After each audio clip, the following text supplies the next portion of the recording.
Welcome back.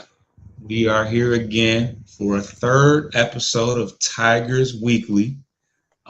We kept the trend going. Another win on Sunday for the Detroit Tigers, and we knock out we knock out yet another series for the week. We got the Devil. I keep wanting to call them Devil Rays. The Rays out the way early in the week, and now we knock off the a divisional foe, Kansas City Royals. We take two or three from them as well, and we've been cooking, man. They were ahead of us in the division, and we were able to take two or three at home. We're actually not as good at home as we are on the road, but overall we are 16-12, I believe, and we're cooking, man. The bats are waking up a little bit. So, Coach, what for the entire week, what were you able to take away, or is there anything that you have seen thus far? Like you said, they took two series. Rays they're a little down. They're not bad, but they're like majority of the teams right now. They're middle of the pack, trying to figure some things out. We it pains us sometimes to see former players doing well against us, and Isaac Paredes had He a got us. He got us one game. moonshot. He had an absolute moonshot that look, last end of last year he didn't play that well for us, and he's older in his career. Wasn't worth offering another extension to. We got younger guys in the pipeline, obviously, that we've been seeing. So, but obviously in the back of my mind, we kind of always hope that some of those guys do well and hang around. But like you said, took two series. I think of Royals. No one saw, I think, coming out of spring training as a team that was going to potentially push for the division race with us, and who we thought maybe Cleveland and or Minnesota, probably just one, not both. But we're a half game behind the Royals for second place right now. We're 3 games back behind the Guardians, who are hot as well. But I think after winning another road series, I think it was absolutely important to come back home where we have struggled to take 2 out of 3 and start building on a little bit tougher stretch over the next couple of weeks here. So I think overall it was good to see a lot of the younger guys, call ups, still producing, helping out the guys that have been out there since day one. So I think it was a good week for them overall, taking 2 series. Absolutely. I mean, you love not only to win, just win as many series as you can, but when you can beat a team that's in front of you in the division, it's always a plus. But we'll get right into the good, bad, and the ugly. Obviously, offense has been a big struggle for us, especially our ability to hit the ball out of the park. And we have seen some improvement in that regards. Matt Vierling has continued to be consistent for us. He's been pretty much parked in the middle of the lineup, despite the fact that I don't think he had a home run going, until recently, but he had a major home run last night. He had a 3-run home run when we were tied 3-3 to give us a victory. The ball barely, I mean, for the most part, he's got a pretty short swing. He's a contact guy, but he hit a line drive that barely, just barely got over like the height that the wall even it barely just barely got above the wall. But a major home run for him. Mark Canna has continued to show us some power. He's always been regarded as a guy that doesn't strike out very often. He walks, not a lot of power, but he's well above the pace that he normally at as far as power is concerned. But outside of that, Wenzel Perez hits his first home run of his career as a major leaguer, which was a pretty big one early in the game today.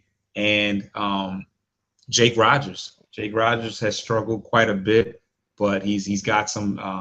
I think he had a couple hits today, including a Yeah. bomb opposite field today. So, I think he went 2 for 3 with a hit by pitch. Yeah. right, yeah, he did get, yeah, and Vierling got hit by a pitch today too. But yeah, so Jake Rogers, I feel like is in the right direction. I mean, not only is he pulling the ball, but to see him hit a home run like that opposite field, like he didn't cheat on it. It wasn't cheated on that one. It was a bomb. When you see guys starting to hit the ball opposite field with that type of power, I can see him going on a little bit of a run. And I believe Kelly was injured on Friday, so he might see some more at bats than we might have expected. So you like to see that. As far as the ugly, despite the fact that I did see some good things from Meadows today. Well, I saw an opposite field double where he almost hit the ball out of the park. Overall, Meadows is only bringing it on one end of the field right now. Defensively, he's a great center fielder, but still looking quite overmatched at the plate. McKinstry has continued to struggle. He's got some error. He's got a few more errors than we're used to him, but hitting it has been a issue for sure. And Cole Keith as well. He's had some tough luck thus far. I've seen, like, even today, he hit a ball that was probably should have been a blooper, and it should have been a blooper, but Bobby Witt made a great play to knock him out, to get him out. But yeah, he's had some issues hitting the ball thus far. But yeah, he's one of those guys that it's a wonder how long we're gonna work with him before we decide, hey, maybe he needs a little bit of a confidence boost at the minor league level. But yeah, definitely not looking fully prepared for major league pitching at this point. I forgot the bad part. Will Vest. Will Vest kind of got touched up against Tampa Bay in the one loss that we had against them. I can't remember if it was Maeda, who it was that started that game, but it was, I think, 1-0, and then Will Vest came in and gave up a boatload of runs. And I think it was Kenta Maeda. I think you were correct on that. Was it Maeda? Yeah. So yeah. I mean, for runs early, and then yeah. So I think that's kind of just, Will Vest struggled last year. Started off pretty well, but that's kind of water meeting its level at this point. We kind of knew that Will Vest wasn't going to be just a lights out, pitcher all year long. So he was due, but overall, not a lot that I can attest to that was just awful this week from the Tigers. We win both series this week. Yeah, I'll run down that list with you as well. The good, I think we for the week we've had the difference in winning the series in those rubber matches, if you will. They may not have been actual game threes, but the wins where they've taken the series, they've had some clutch, timely hitting in the innings where they've needed it. Wenceel Perez, as you touched on, has been a little bit of a lightning rod with the bat. He's been hitting up and down the lineup.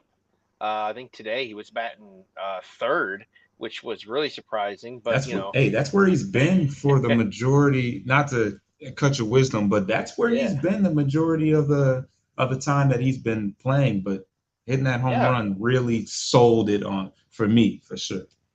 I mean, and to AJ's credit, you've got to put there, like you said, there's still guys that are struggling.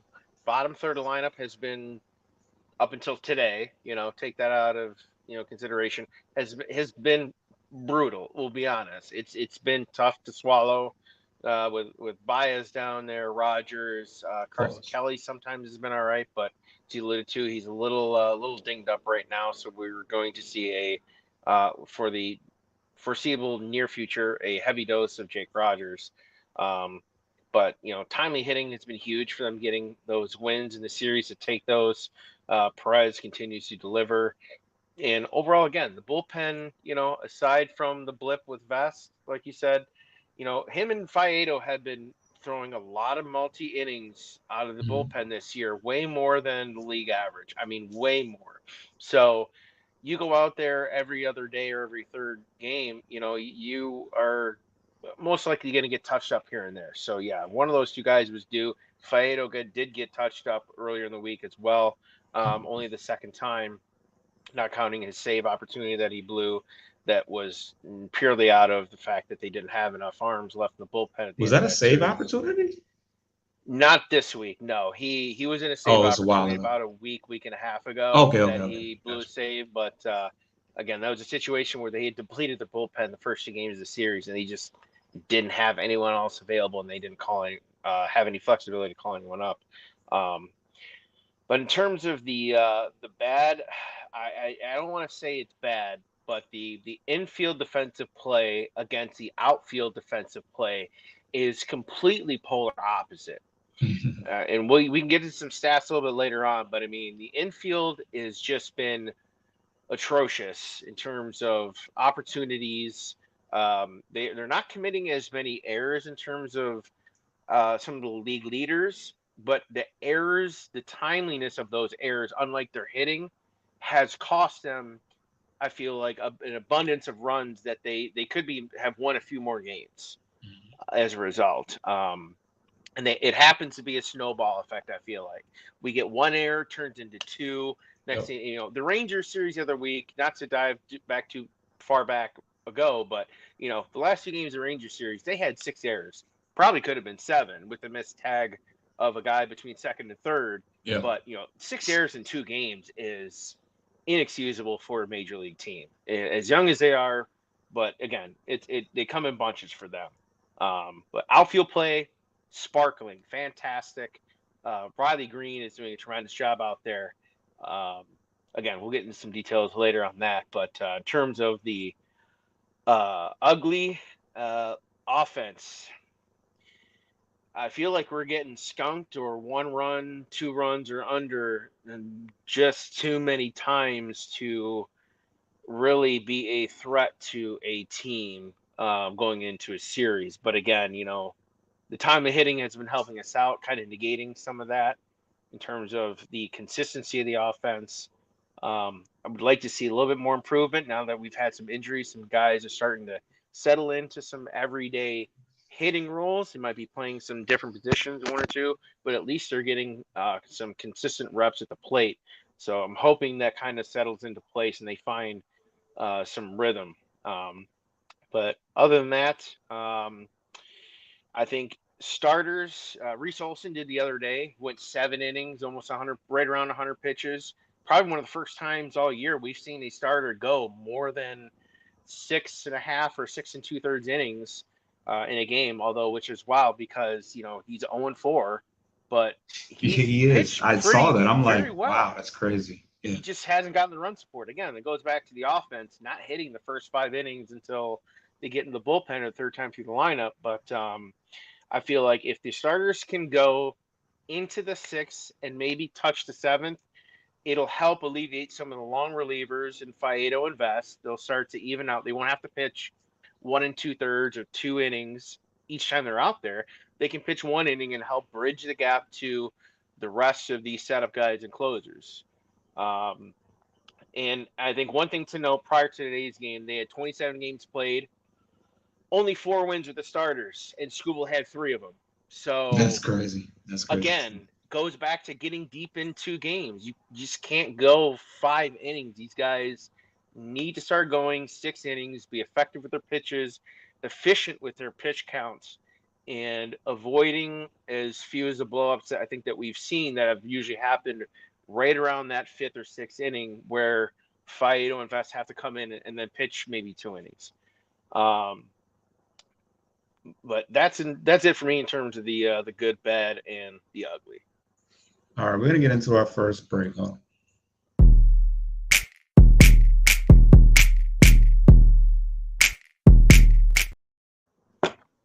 All right, Coach. You want to run down the injury report a little bit? We kind of touched on some of the injury situations, but did you want to just do that real quick, and then I'm gonna take a Yeah. spin off real quick. I'll be right back. You got it? Got it. All right, bet. All right. So throughout the week here, Eddie Banez could return as early as tomorrow. He had an additional Toledo game today starting at second base. So we haven't seen an update on that. I'm sure there'll be more released by the organization later tonight. If there's an official move, I would assume it would happen by the end of today. But they expect him back at some point for the upcoming St. Louis series that starts tomorrow through Wednesday. Prior to today, he had gone 3 for 5 with 2 RBIs in 2 games.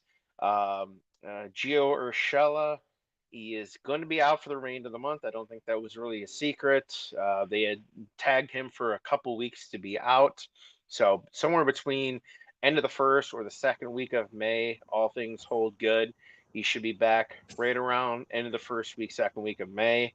And he was cleared to resume baseball activities about 5 days ago. So hamstring injuries are a little more delicate compared to most. So far, so good with Urshela on that. More of a minor note, relief pitcher Drew Anderson was transferred to the Korean Baseball Association's SSG Landers for cash. So it sounds like it was more of a international trade. So I would expect he's no longer on the 40-man roster. They picked him back up in January during the winter.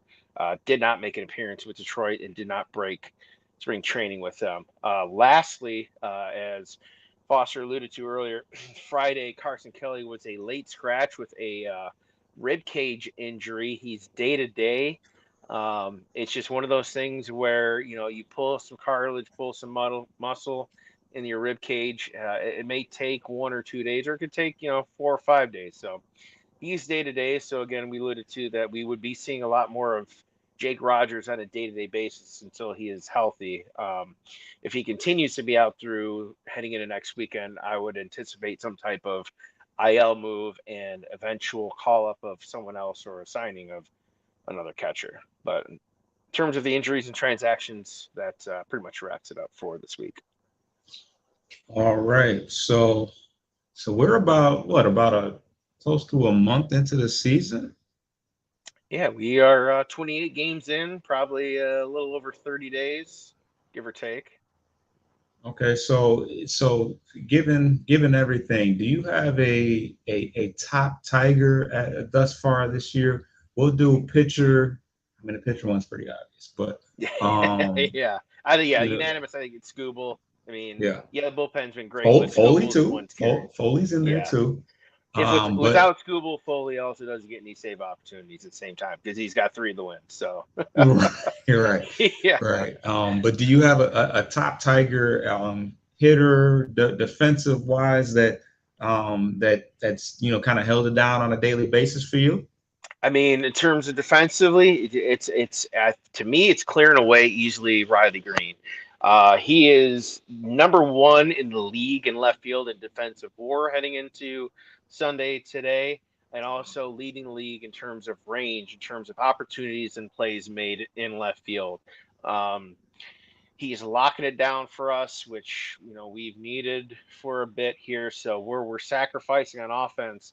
We expect to see some defense as part of that trade-off. And boy, has he delivered. Even going back to last year, he was sparkling in the outfield, showed some flashes of what we thought he could possibly be, and he is continuing to deliver on that. As far as that too, as much as Parker has been struggling on offense, he's also number 1 in the league in center field of defensive WAR as well. And he's right up there in terms of range factor too. I think he's second or third in all center fielders right now in the league, in Major League, not just American League. So that's really good to see because we really can't afford to get in too many shootouts. We don't have much power right now in terms of home run power. We have some slugging, just not enough. We certainly don't have enough home run power. So those 2 guys for sure have been good. In terms of hitting, I don't think it's really much of a secret. The guy's been driving in runs, hitting home runs in the middle of the lineup. That's, to me, that's Kerry Carpenter. Yeah.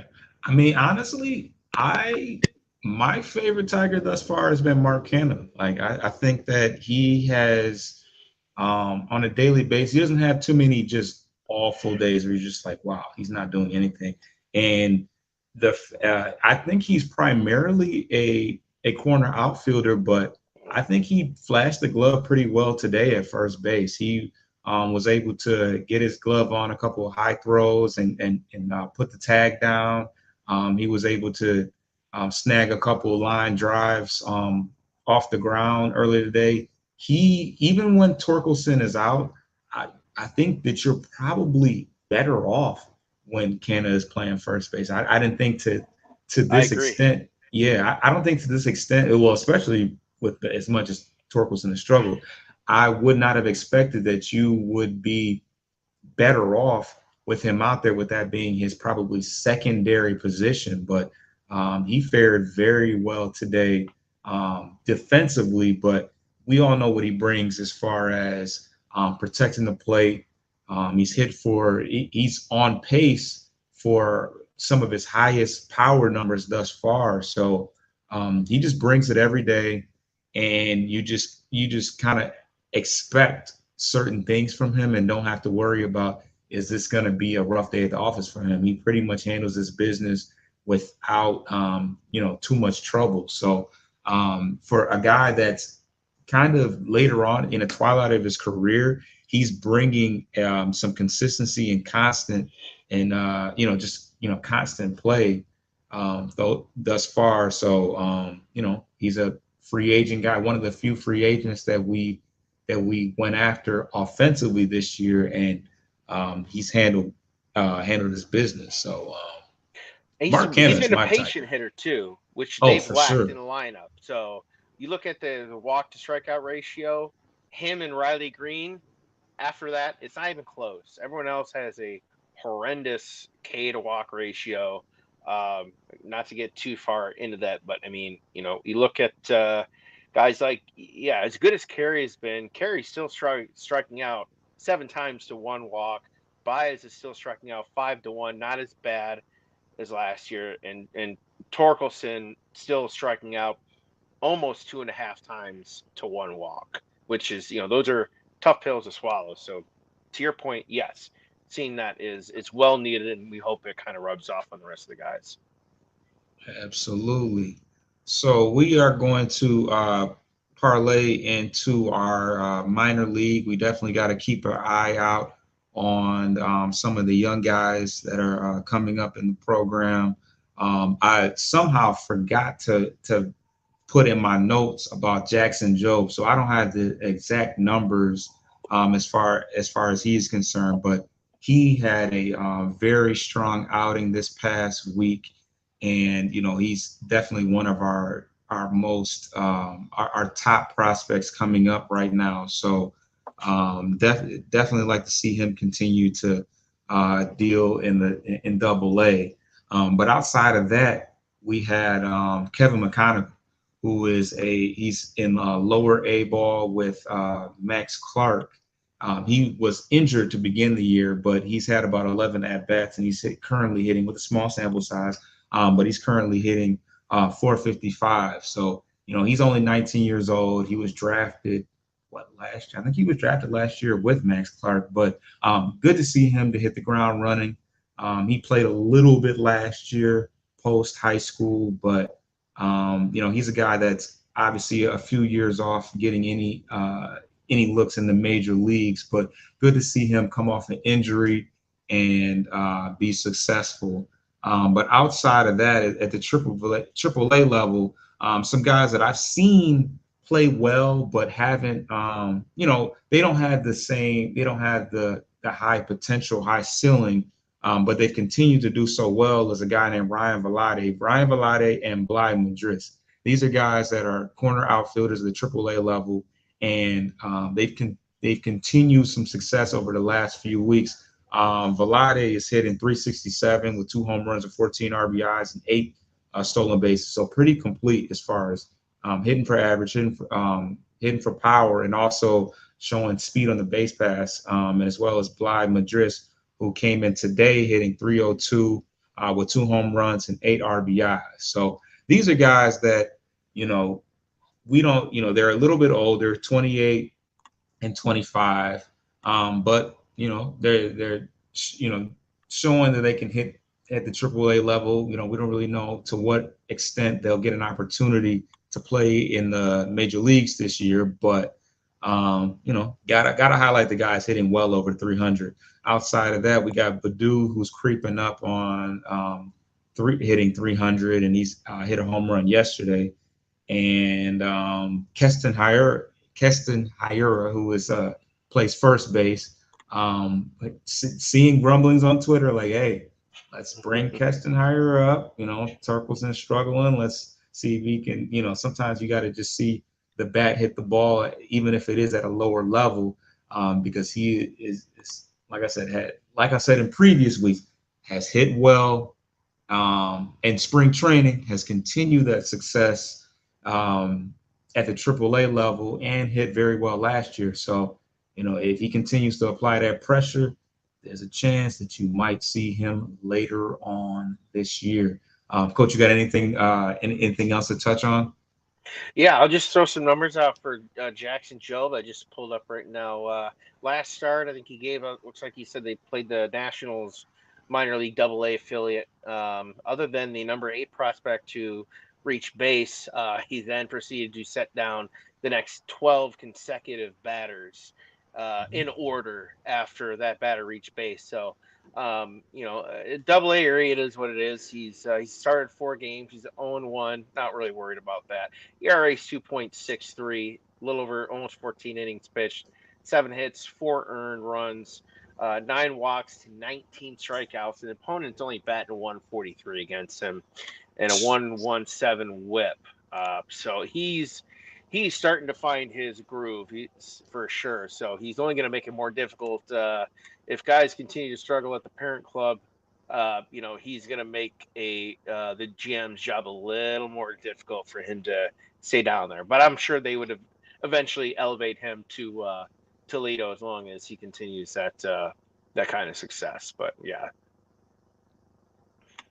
All right, we're going to get into the next break.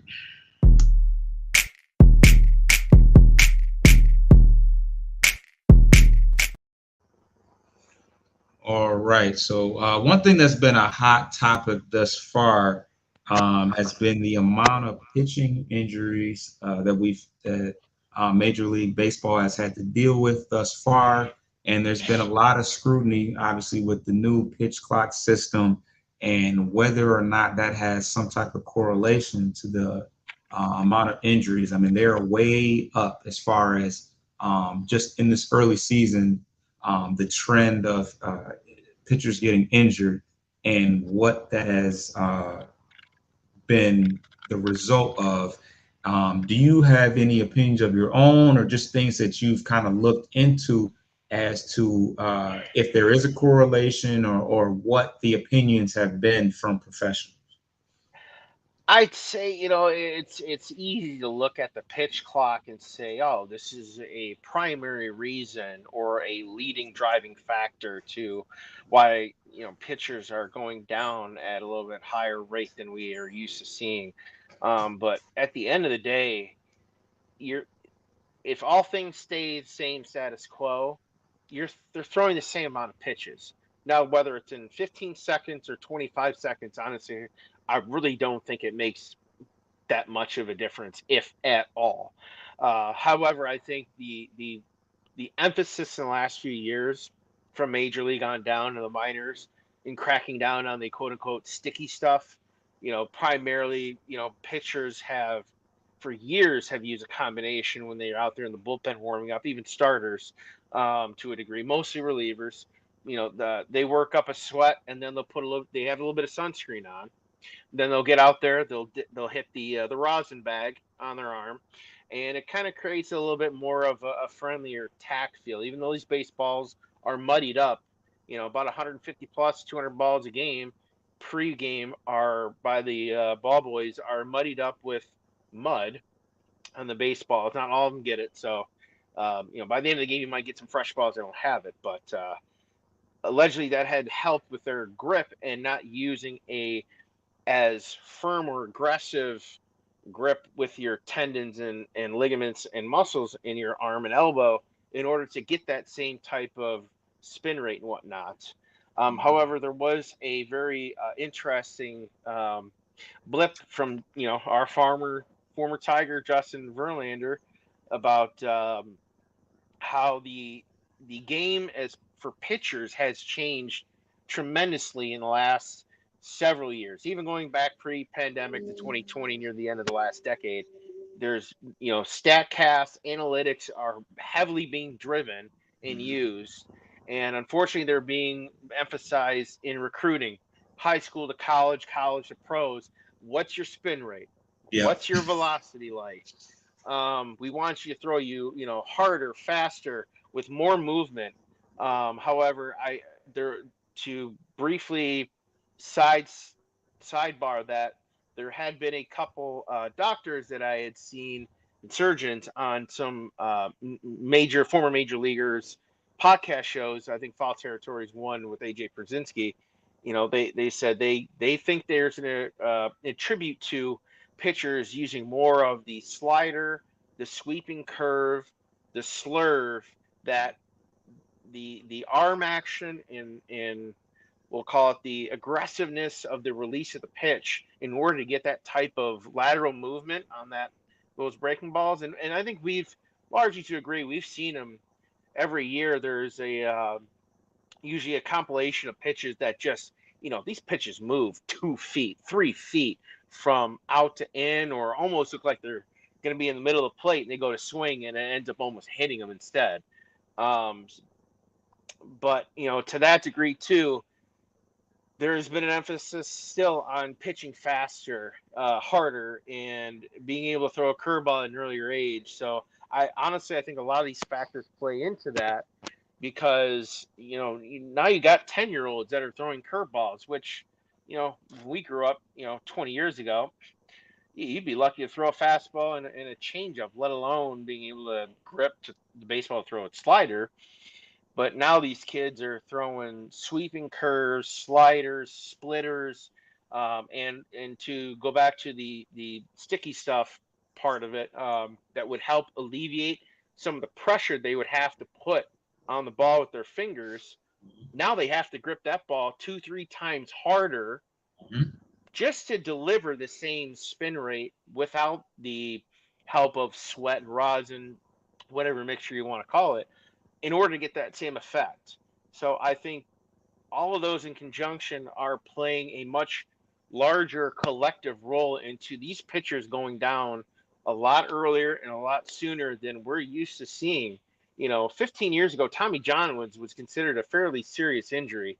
You'd be lucky if you could pitch again at all at a decent fraction of your ability prior to that injury. Now you see guys going through it once, sometimes twice, and still being able to come through. But I don't think that should be the case. Guys shouldn't have to be sacrificing, 18 months or 12 months each time they go through this type of injury. And it's not just pitchers too. The bulk of it are pitchers, but we've seen middle infielders, shortstops, third basemen in the last Jake Rogers, 5-6 years. A couple of years, not to cut your wisdom, but Jake Rogers had Tommy John, sir. Catchers include, that's weird too, because they throw the ball back every time, but they're not gripping like a pitcher is. But you see positional players going through it a bit more frequently too over the last half decade. So I think it's something that we need to kind of follow. I think Major League needs to kind of follow and be like, okay, maybe we need to back off on one or two of these things to kind of help correct this issue, because obviously we want our star players to play 10, 11, 12 years, not 5, 6, 7 years. We want the fans to be acquainted with these players and these stars and the guys we're putting out there. But I think it's going to be an ongoing conversation for sure for the rest of the year. I think it's something that we can kind of keep track of throughout the year. But there's a couple different dynamics, and I think it does, like Justin Verlander said, it's the fact that it's being taught at such an earlier age, I think, is potentially leading to a more destructive path for those pitchers.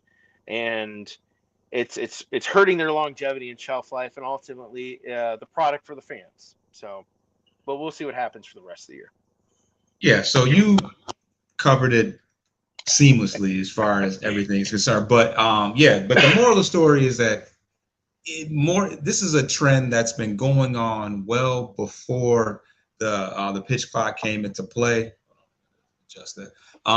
So yeah, there's a lot of things that go into it, but the reality is that these pitchers are the emphasis on the analytics and your performance has outweighed the availability. At this point, like you said, Tommy John is a very common thing.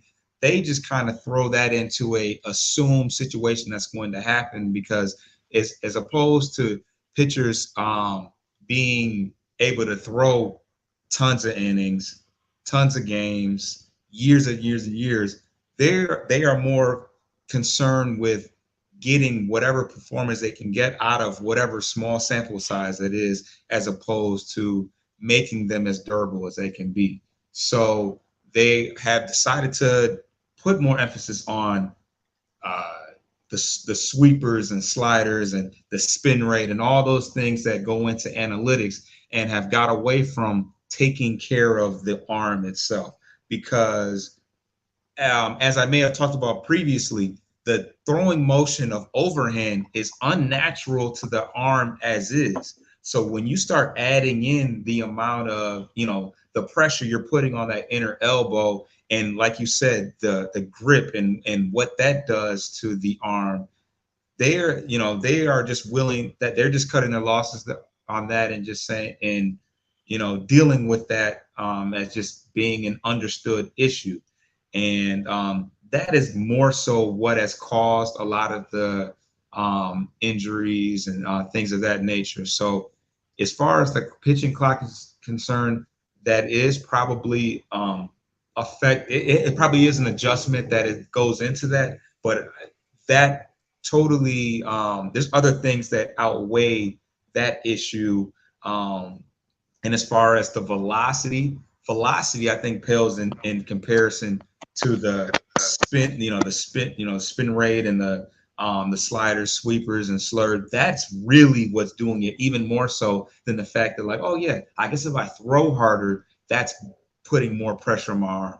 It's more so the amount of the torque that goes into doing doing those type of pitches, and they're starting that breakdown early on because, like you said, you're at 10 years old, you're already putting that pressure on your arm. So that's what it is as your body's developing. So right. So yeah, combination of both, I'm sure, but more so it's just the emphasis on certain pitches more than anything. So yeah, that is what we have today as far as just grumblings around the league and things that have been a concern as far as injuries. But let's get into the last break, and then we will kind of wrap things up.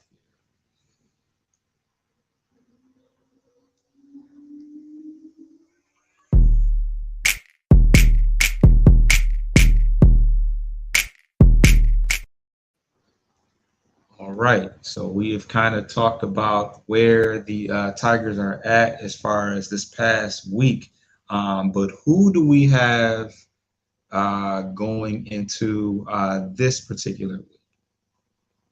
Yeah, we've got an old interleague renewed rivalry coming up starting tomorrow through Wednesday. We welcome the St. Louis Cardinals into town for 3 games. Followed by that, we have another off day, which Lord knows they definitely could use Thursday off day before they travel to New York to face the AL East leading Yankees for 3 games. And then briefly continuing that road stretch, because we know they've been road warriors, to a 3-game series against the last divisional team that they have not yet seen shortly after Mother's Day in Cleveland for 3. Briefly for that series upcoming for St. Louis, we've got on Monday, it'll be Kenta Maeda. Tuesday will be Jack Flaherty. Wednesday will be Reese Olson. Leading into the Yankee series, as scheduled right now, will be Casey Mize. Saturday will be Skubal, and finishing up with Sunday with Kenta Maeda. All right.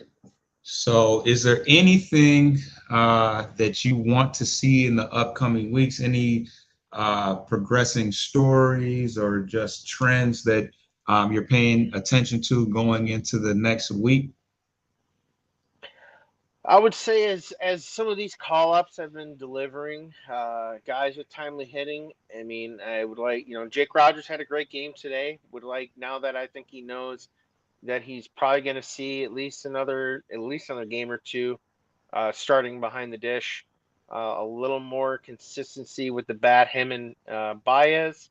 I personally think with some of the guys that are on the cusp of returning from injury, as we alluded to earlier, in Ibanez and Urshela. Parker had a good day today too. Again, but if him and Colt Keith continue to struggle with the bat, I think they need to really look at sending one and or both of them down to just kind of regain some confidence, get back to the basics with the coaches down there. Rhythm, timing, picking up the baseball out of the hand, out of the slot, and just getting back to doing what had made them such a high value prospect to begin with, and then be ready to deliver upon their next call up. But hopefully that's not the case. They can start to turn it around here. I think they have some favorable matchups against some pitchers who've been around the league for a bit, so that's what I'm kind of hoping to see. And other than that, honestly, just some of the starters getting into the sixth and seventh inning, giving the long relief guys a little bit of a breather, not having to be called on almost every other game, it feels like, between Vest and Faedo, who for the large part have delivered. So that's kind of what I'm looking forward to. And obviously, Wenzel Perez to keep delivering. He's been fun to watch. Yes, he has, and I apologize if you can hear if y'all familiar with the Detroit area, I'm right on Woodward, so it's nice outside, and they're flying down Woodward right now. But yeah, you pretty much covered everything. The starting pitching has done pretty well. Maeda is coming off a pretty good start. I'm focused on mostly, and we've kind of talked about it a decent amount, but the leash that, especially with, like you said, Ibanez and Urshela coming back pretty soon. What is the leash like Cole Keith and Parker Meadows? Obviously, Parker Meadows has done his fair share on defensively, but yeah, I mean, how long can we stand to watch him hit under 100 and Cole Keith struggle hitting wise, because there are some opportunities to make some adjustments, and something's got to give. Wenzel Perez, I'd be very, very shocked if he was sent down at this point. Although Bud Kennedy started off pretty strong, he could be the odd man out in that situation. I wouldn't be just completely torn up about him being sent down, but there are some decisions to be made, and there are some guys in AAA that could.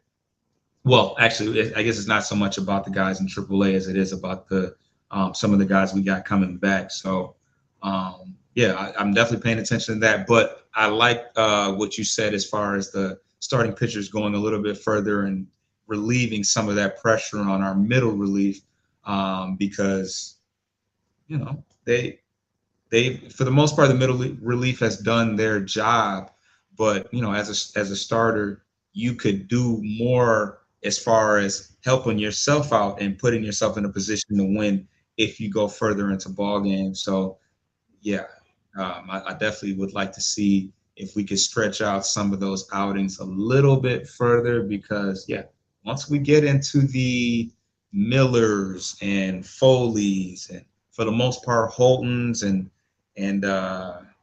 Chaffin, Lang, all those, yeah.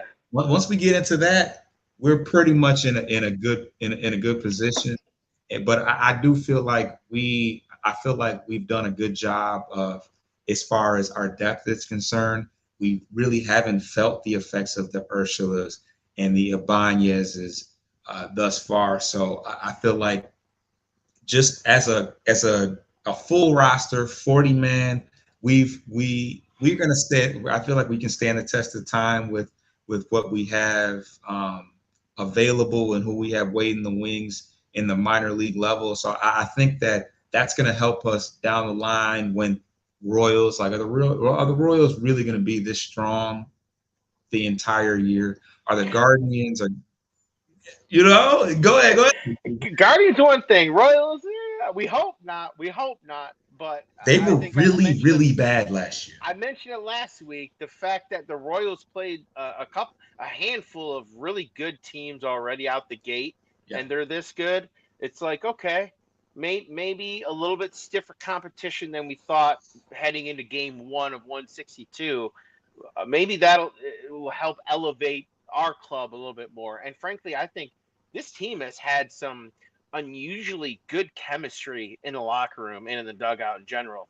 Like, you got first year guys in here that have never been with the club in any capacity whatsoever, with guys that have been drafted over the last few years that have played partial or a full season in the last 2 or 3 years, or in some cases like Cole Keith, never played a major league game until this year. So there's been I do feel, I'm not going to get ahead of myself when I say this, no one jump to conclusions, but I feel like there is a bit of the 2006 team. I don't want to call it a team of misfits, but it's a team of guys that have been plucked and pulled and signed that have really kind of helped round out this team from guys like Andrew Chafin and Skubal, Reese Olson, guys who maybe not been with the team too long, but they've been in the league for at least a few years and they know what it's about, and they kind of can help some of the younger guys themselves as they continue to produce. So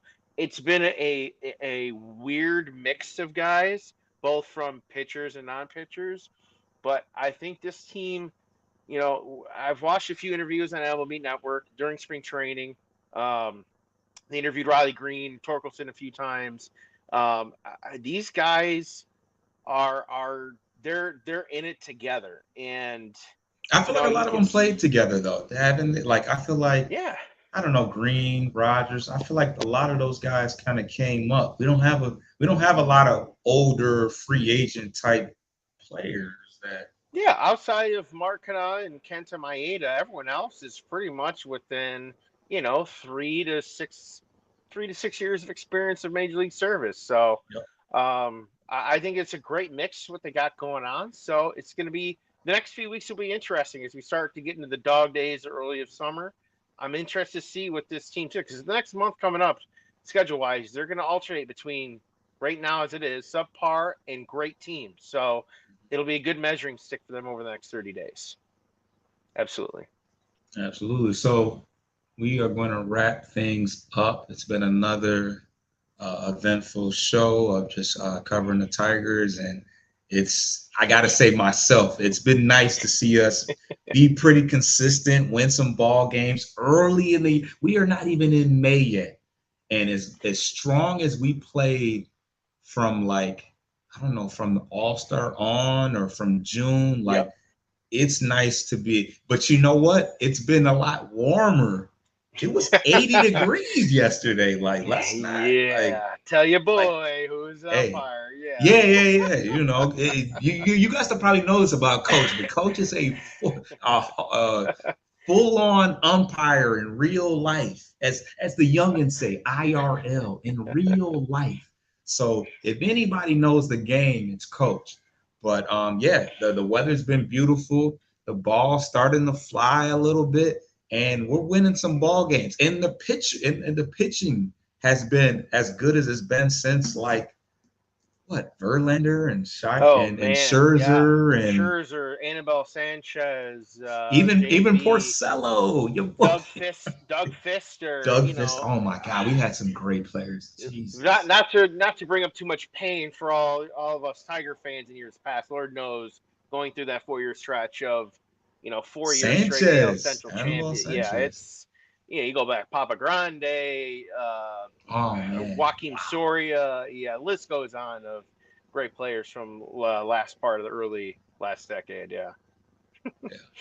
But we'll be back. There may be adjustment. We'll keep you guys posted. There may be an adjustment to the next show, with personal life things going on, but. Treat your mother Sunday. Yeah. Absolutely. Or just whatever woman in your life or whatever the case may be.